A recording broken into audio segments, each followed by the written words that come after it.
Hey guys, in this video I want to show you my very best granola bars recipe that I think you will love and include to your favorite recipes. They are super nutritious, don't require baking and don't have any sugar, though they are very sweet and delicious. So let me show you how to make them.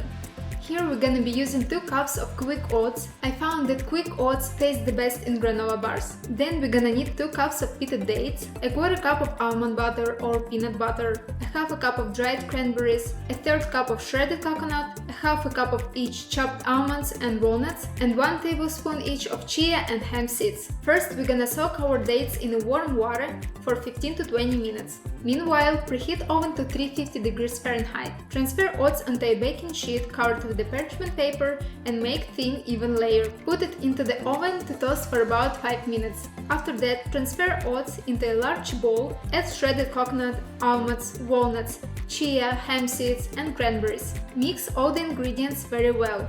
Next we're gonna be making date paste to glue our granola bars together. In the food processor, transfer soaked and drained dates, cover with the lid and give them a really good pulse. What you are looking for is a nice, smooth paste. You may have to scrape down the sides of your food processor to make sure all the dates are blended. Mix the date paste into the oats mixture and add almond butter. Using the spoon, start to mix it. But as it's very sticky, I'm gonna mix it with my hands until it's well combined.